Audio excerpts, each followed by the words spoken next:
Frères et sœurs, bonjour, soyez bénis dans le nom du Seigneur Jésus-Christ, là où vous vous trouvez, dans votre vie présente, soyez bénis. Je vous retrouve avec toute la joie de mon cœur authentique, heureux de servir le Seigneur, heureux de vous servir gratuitement, avec cette vidéo maintenant numéro 110, où je titre de la manière suivante, à savoir, les banquiers de ma vie vous parleront peut-être des banquiers de la vôtre. Alors, mon parcours, frères et sœurs, dans la vie avec Dieu et ma vie pour lui, c'est-à-dire pour le servir, eh bien, c'est ce dont je vais vous parler. Il va s'agir d'une réflexion qui fait suite à la vidéo numéro 109 où je vous parle des banquiers qui sont mentionnés dans Matthieu chapitre 25, verset 27. Alors, bien-aimés qui êtes en Christ, je m'adresse à vous, vous les sauvés, qui doivent garder votre salut, en le faisant prospérer, pour que votre prochain soit lui aussi sauvé. Eh bien, frères et sœurs, reprenons ensemble ce verset de Matthieu chapitre 25 verset 27 parce que à un moment donné dans ce verset il est dit ceci, je le cite, il te fallait placer mon argent chez les banquiers. Voilà, frères et sœurs, cette parole il te fallait placer mon argent chez les banquiers semble indiquer que tout enfant de Dieu a reçu une grâce qui lui est propre, qui est de Dieu, qui appartient à Dieu. Il l'a, mais bien qu'il l'ait, elle appartient à Dieu, cette grâce, et elle est appelée ici argent, c'est l'argent de Dieu qu'il vous a confié, prêté. Tout don que vous avez, c'est de Dieu, c'est à Dieu, ça reste à Dieu. Il vous a prêté ces dons-là, ces talents-là. Alors, j'ai envie de vous dire ceci. L'enfant de Dieu désigne son état. Il est enfant. Le serviteur de Dieu, lui, désigne son emploi. Il va servir. Il sert. Il est serviteur. L'enfant est sauvé pour servir. Certes. L'enfant a reçu son salut. Certes aussi. Le serviteur, lui, ayant reçu son salut, reçoit ensuite son appel pour servir. L'appel au salut est la première phase et l'appel au service est la seconde phase. Maintenant, au travers de ce que je suis en train de vous dire, il y a peut-être un verset du Nouveau Testament qui est un peu incontournable et que vous pouvez connaître sans doute pour la plupart d'entre vous, c'est Éphésiens chapitre 4 verset 11 qui nous dit en substance qu'il y a les apôtres, les prophètes, les évangélistes, les pasteurs et les docteurs. Oui, mais la vie de tous les enfants de Dieu doit porter du fruit. Ainsi, personne ne peut dire qu'il n'a pas besoin de banquier, parce qu'il n'aurait aucun de ces 5 ministères. Car ces banquiers, frères et sœurs, sont indispensables afin que Dieu utilise votre vie pour son intérêt, c'est-à-dire pour sa gloire, et non la vôtre, la nôtre. On ne sert pas pour nous, on sert pour lui. On est sauvé pour nous, mais en finalité pour lui. Même si c'est aussi tout bénéfice pour nous. Alors la parole de Matthieu 25, verset 27, semble aussi indiquer que le serviteur doit prendre une décision. C'est-à-dire travailler avec un ou des banquiers. Ce qui indique aussi qu'il faudrait les trouver, ces banquiers. Alors, dans l'Église du Seigneur, où de nombreux croyants sont tournés vers eux-mêmes, comme le sont les gens du monde, ce type de question que je vais vous mentionner maintenant revient sans cesse. Quel est mon appel ? Quelle est ma destinée? Quelle est la volonté de Dieu pour moi? Et maintenant, nous pourrions rajouter Quels sont mes banquiers? Où sont-ils? Montre-les-moi, Seigneur. Seigneur, je vais entrer dans le jeûne et la prière pour que tu me le dises. Seigneur, je vais te fouiller, Seigneur. Fouiller dans ta volonté, dans tes entrailles, pour trouver ce qui me concerne. Je vais prendre du temps avec toi pour savoir ce qui me concerne. Un christianisme tourné vers soi, où je suis le centre. Ainsi, vous avez des foules d'enfants de Dieu, je le répète, tournés vers eux-mêmes, qui fonctionnent de cette manière. Frères et sœurs en Christ, je voudrais vous dire, après 52 ans de vie avec Dieu, que cela n'a jamais été mon cas. Je n'ai jamais fonctionné ainsi. Et si ma mémoire me fait défaut, je demande pardon au Seigneur, mais de mémoire, je ne vois pas que j'ai fonctionné ainsi. Dans ma vie, effectivement, je ne pense pas avoir jamais cherché rien pour ma vie. Ce que j'ai cherché, c'était le Seigneur. J'ai juste cherché le Seigneur. Quand je revois le fil de ma vie, je constate que sans cesse, à l'insu de ma conscience, j'étais conduit. Conduit à quoi? À rencontrer ponctuellement les différents banquiers qui tous allaient contribuer à faire fructifier le talent, l'argent, son argent, celui du Seigneur, qu'il avait placé en moi. Je ne savais pas, je ne connaissais pas l'argent que Dieu avait placé en moi, frères et sœurs. Je ne savais pas que les personnes qui m'ont impacté étaient les banquiers de Dieu qu'il m'avait donnés dans son amour, dans sa sagesse.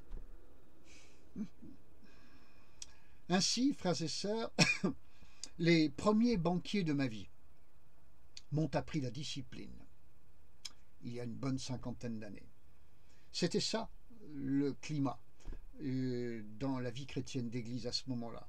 En gros, ça se résumait par cette expression, cette phrase que je vais vous souligner maintenant, à savoir tais-toi et fais ce que je te dis. Ce serait difficile maintenant de pratiquer ces choses-là, mais à l'époque, ça ne posait pas de problème. Les seconds banquiers de ma vie, eux, ont séché mes larmes. Ils ont mis de l'huile sur mon cœur, qui en avait quand même bien besoin. Et ils m'ont prophétisé que je serais pasteur. Et m'ont fait connaître le monde des ténèbres. Et donc, par nécessité absolue dans ces cas-là, celui du Saint-Esprit pour affronter le diable et ses ténèbres. Ils étaient en Guyane, là où je les ai rencontrés. Et ils étaient suisses. Ils étaient missionnaires. Je ne peux les oublier. Les troisièmes banquiers étaient des Suisses aussi, mais cette fois des Suisses en Suisse. Alléluia. Là-bas, en Suisse, j'ai eu deux types de banquiers. Le premier type, si je puis dire ainsi, était une école de formation au service pour Dieu. Avec mon épouse, nous avions fait le choix de cette école. Ça n'était pas le bon choix pour nous. Là, j'ai beaucoup pleuré. C'était des sanglots. Et le rejet fut âpre. Mais, au milieu de tout cela, de ces jours difficiles pour moi, ces semaines, ces mois, il y avait le second banquier qui m'attendait, dans les hauteurs de l'arrière-pays du canton de Vaud. Se trouvait un petit homme, retraité du monde de la coiffure. J'ai souvent côtoyé les gens de ce milieu et je continue de le faire. Alors ce petit homme était assoiffé de Dieu et il me conduisit ainsi que mon épouse dans un groupe de maisons évangéliques, protestants, il y a beaucoup de protestants en Suisse, qui étaient d'orientation charismatique. ouvert au Saint-Esprit et ouvert à tout ce qui se fait dans l'ensemble de l'Église du Seigneur, sans frontières. Des gens très gentils, très effacés, très modestes, mais très profonds. Des gens délicieux, inoubliables eux aussi. Là, j'ai compris que Dieu me disait, tu vois, je suis dans les choses qui se voient et je suis même dans celles qui ne se voient pas. De retour en Bretagne, où j'étais né et où j'avais connu mes premiers banquiers, nous avions un nom de ville qui s'imposait à nous durablement. Et nous y sommes allés pour y faire un petit tour. Vous savez, quand vous avez une pensée qui est durable en vous, qui ne vous quitte pas sur des mois, voire plus, ça commence à être intéressant. Si ça passe trop vite, comme ça, méfiance. Mais si ça continue, si ça demeure, alors que vous êtes au pied du Seigneur, là, il faut commencer à relever les antennes. C'est peut-être intéressant. C'était le cas. Alors j'y ai cherché tout de suite dans cette localité de Bretagne, autre localité de Bretagne, des chrétiens, puisqu'il y en avait. Et ceux que j'ai rencontrés, c'était les seuls qui s'y trouvaient. Néanmoins, ne me séduisaient pas beaucoup d'emblée. Pourtant, nous sommes restés avec eux durant 10 ans. Il faut dire qu'il n'y avait qu'eux, comme je viens de vous le dire, donc pas le choix. Mais ils étaient le choix, en quelque sorte imposé par Dieu, pour moi, pour nous, sans d'ailleurs que j'en sois conscient. Avec eux, ces banquiers-là, j'ai appris le courage, le travail et l'étude profonde et continue de la parole de Dieu. Des fois même l'étude de la parole de Dieu, la méditation, je voyais des mains pas très propres parce que c'était difficile quand on a les mains sous les moteurs, les mains dans la terre, les mains dans le travail, d'avoir des mains bien blanches quand on remue les pages de sa Bible. Ça me séduisait. Enfin, je veux dire dans le bon sens du terme. Et ces gens m'ont appris la passion pour la parole de Dieu. Vraiment. Sans le savoir, Dieu se servait, sans que je le sache, Dieu se servait de ces quatrièmes banquiers pour me préparer à expliquer sa parole. Plus tard, à d'autres, comme à vous, en toute modestie. Mais ces 10 années avaient aussi été austères. Le climat était austère dans ce milieu-là. Et ces années-là allaient être suivies de 2 autres années dans un autre milieu chrétien. Excusez-moi si je ne suis pas plus précis, c'est pas possible de l'être. Et là, nous allions dans cet autre milieu chrétien durant 2 années apprendre la joie et la liberté, une sorte de dépoussiérage, et c'était là nos 5e banquiers. Puis, nos 6e banquiers arrivèrent. Alors là, changement d'aspect si j'ose dire, parce qu'ils étaient tous africains, tous noirs. Et c'est ainsi que les esclaves de l'histoire, vous savez l'histoire avec un grand H, les colonisés de la France d'hier, de l'Empire français d'hier, allaient devenir les banquiers de Dieu pour nous, pour moi, afin de confirmer spectaculairement, vraiment ça a été très spectaculaire, l'appel pastoral que j'avais reçu 17 ans auparavant sur un autre continent de cette même terre. Et c'est avec eux que nous avions reçu l'onction pour le ministère, et c'était d'ailleurs toute la famille qui était concernée. Nous avions déjà 5 enfants, et le dernier avait 1 an. Avec ces 6e banquiers, frères et sœurs, j'ai encore appris ceci. Eh bien, je n'ai pas trouvé les banquiers auxquels je pensais à ce moment-là. C'est pas ces 6e banquiers-là que je cherchais, mais ce sont ceux-là que j'ai trouvés. Et sans les chercher, j'ai rencontré donc ceux que je ne pensais pas, mais à qui Dieu pensait.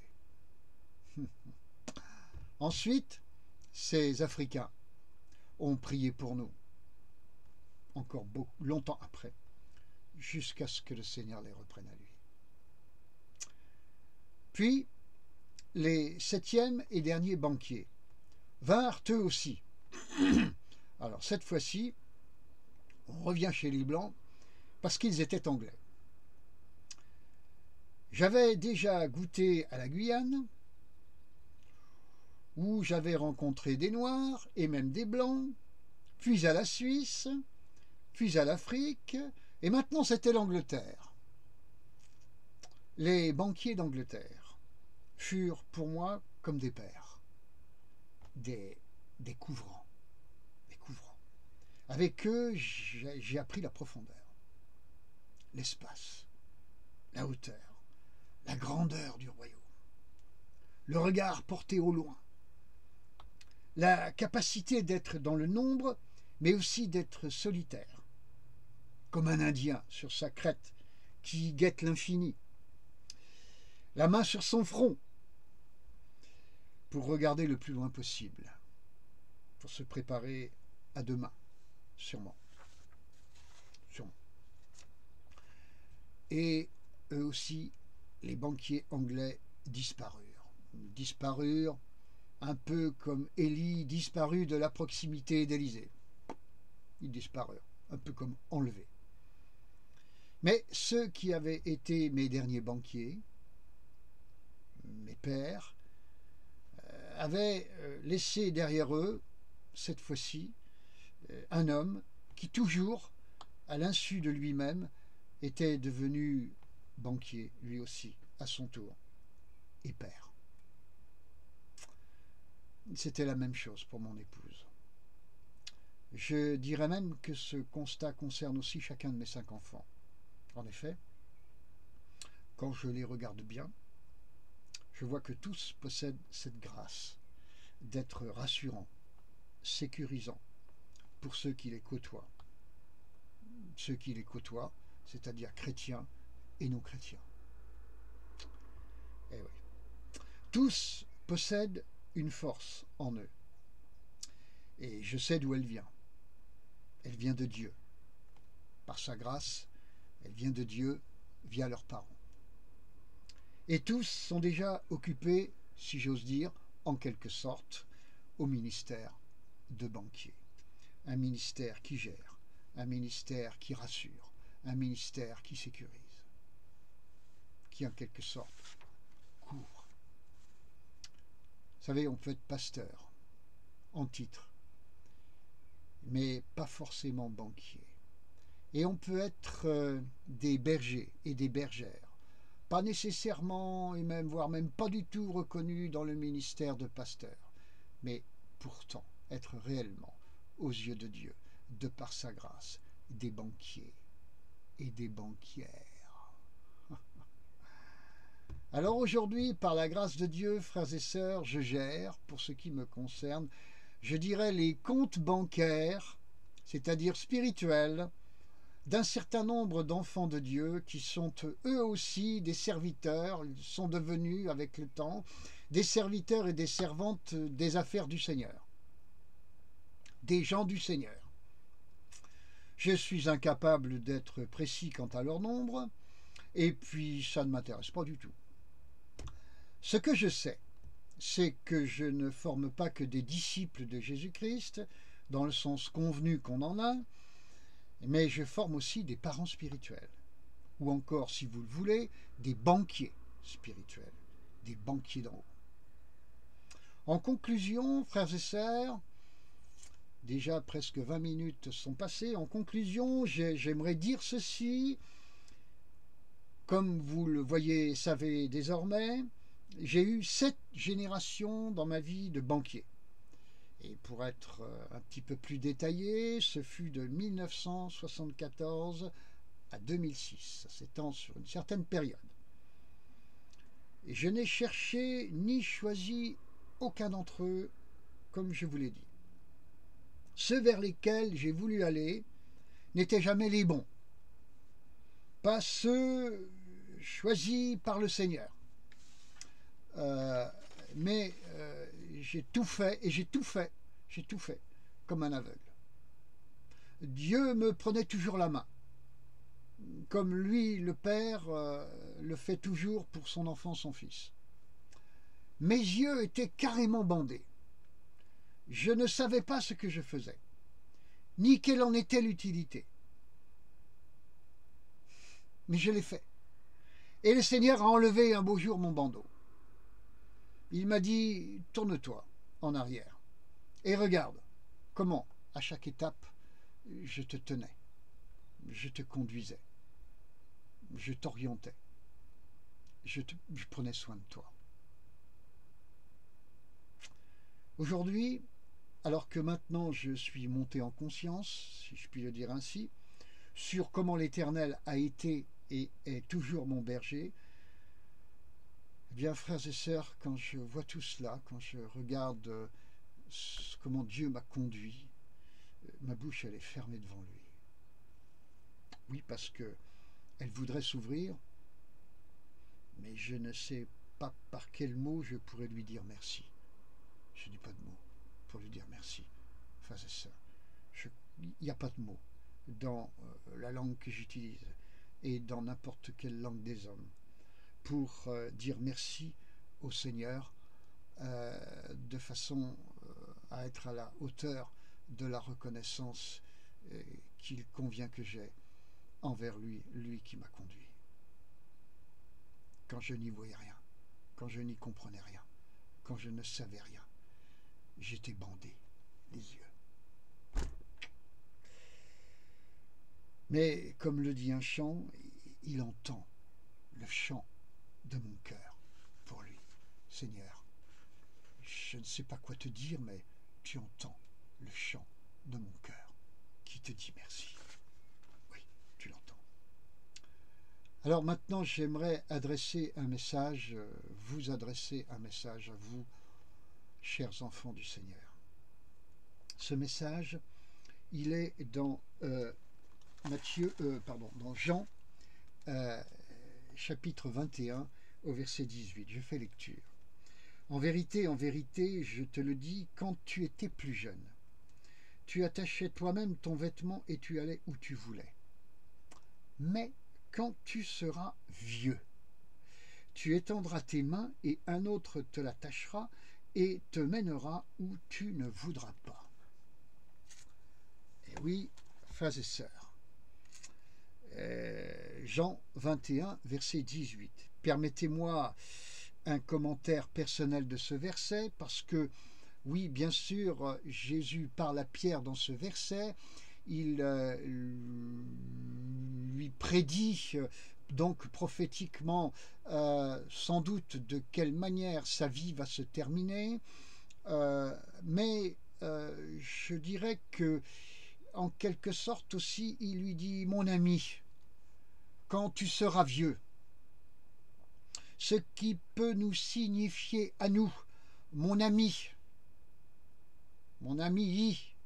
IE, il faut que tu deviennes vieux. Il faut que tu deviennes vieux.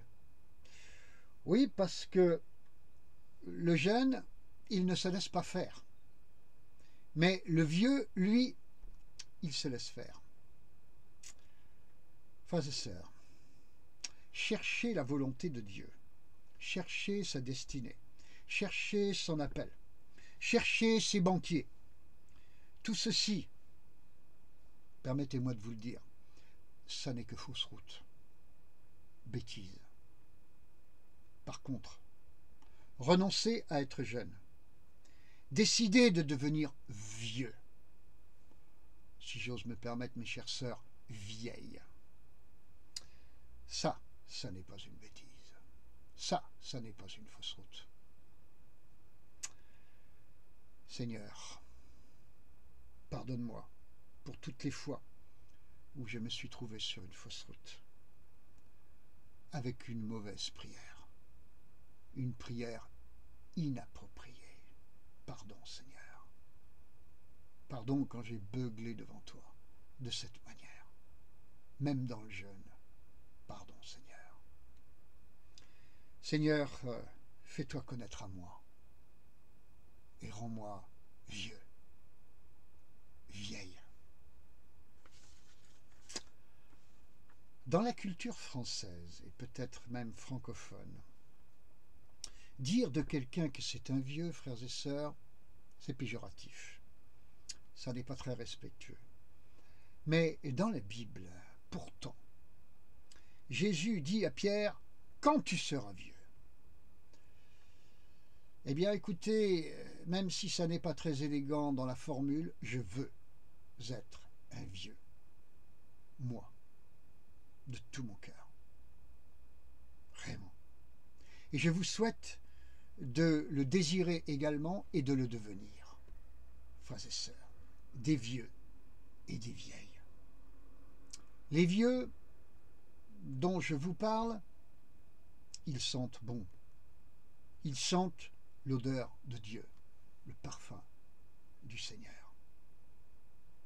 J'ajouterai ceci, l'ânon dont je vous parle dans la vidéo numéro 109. Il s'est laissé faire, cet animal qui pourtant était tout jeune. Il a accepté de se comporter comme un vieux. C'est un message pour vous les jeunes. N'attendez pas d'être ridés pour être vieux. Alors que vous êtes encore des ânons, peut-être des jeunes. N'oublions pas que cet ânon-là a été le choix de Dieu, le choix de Jésus pour entrer dans Jérusalem. Donc Dieu cherche des ânons. Je m'adresse à vous les jeunes et éventuellement les moins jeunes. Dieu cherche des ânons, des ânesses. Oui, peu importe si ce sont des ânons et des ânesses, peu importe si vous êtes jeune, ce qui importe c'est que dans votre jeunesse, vous preniez la décision d'être ces vieux-là, ces vieilles-là dont je vous parle.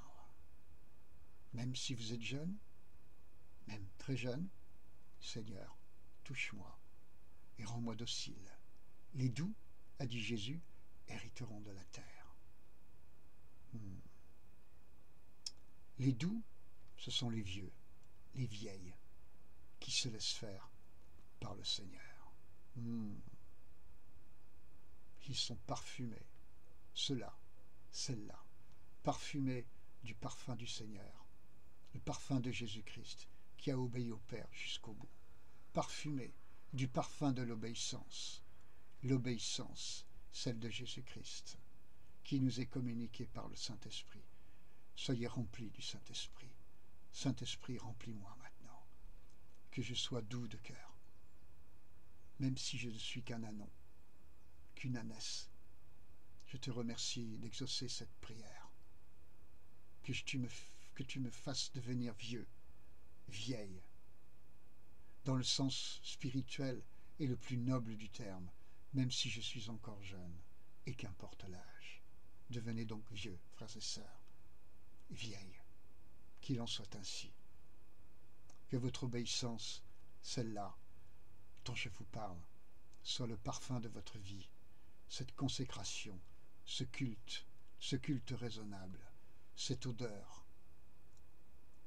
cette fumée de grâce, de soumission, joyeuse, heureuse, que vous faites monter vers le Seigneur, jusque dans ses narines, jusque dans son cœur, et qui le réjouit. Je vous embrasse de tout mon cœur. À bientôt, frères et sœurs, et cette fois-ci ce sera pour la 111. Soyez bénis de cette bénédiction de la vieillesse spirituelle. Au nom de Jésus. Amen.